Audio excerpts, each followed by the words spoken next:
This is a basic pronunciation explanation on Spanish for Spanish 1.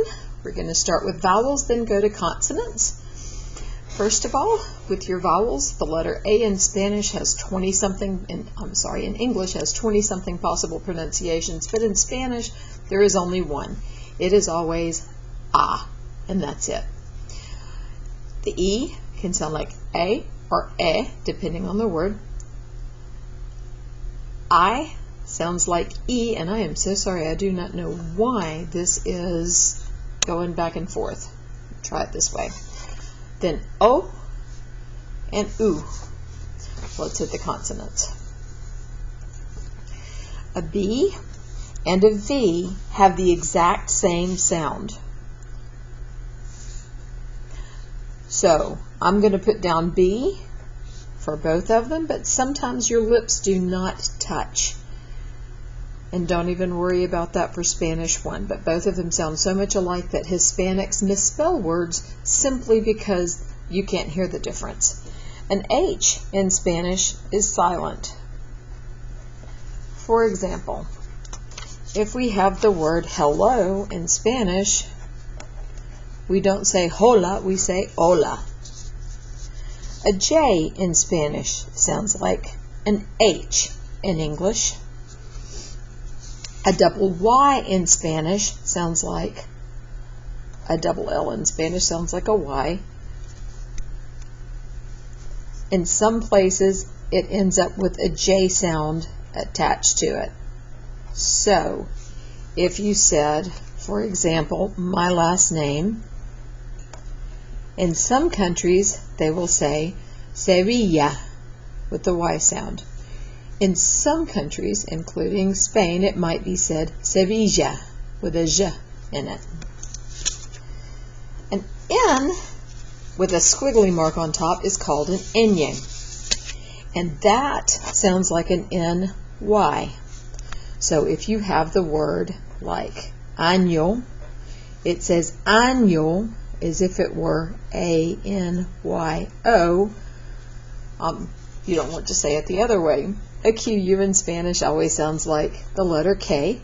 So if you have the word K, then it is simply K. If you say the word for cheese, if you go to a Mexican restaurant, that is queso.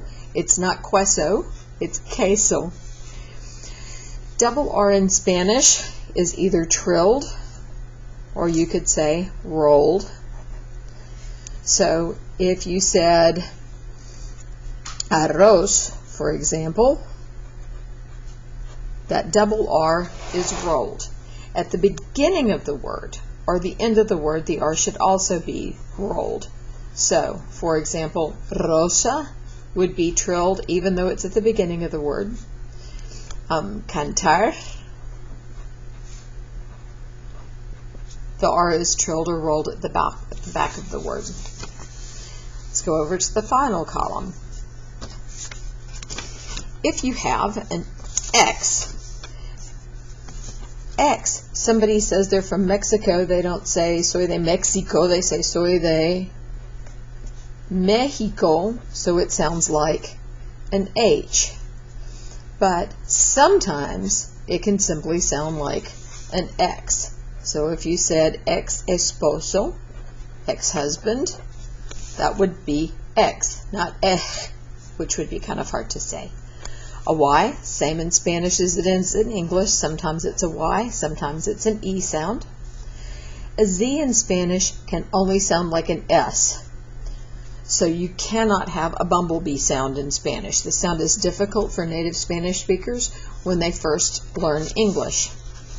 Okay, let's hit the section underneath.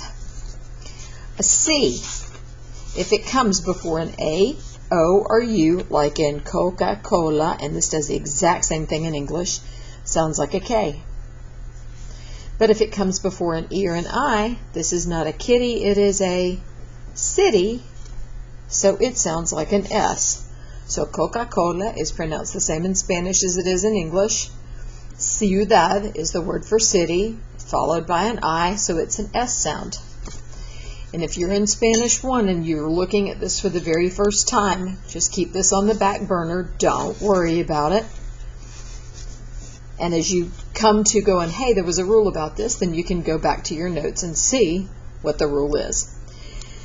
Okay, G before an A, O, or U. In this case, it's before an A. Sounds like a G. So this is a gato. In English, a G doesn't ever make an H sound, but in Spanish it does.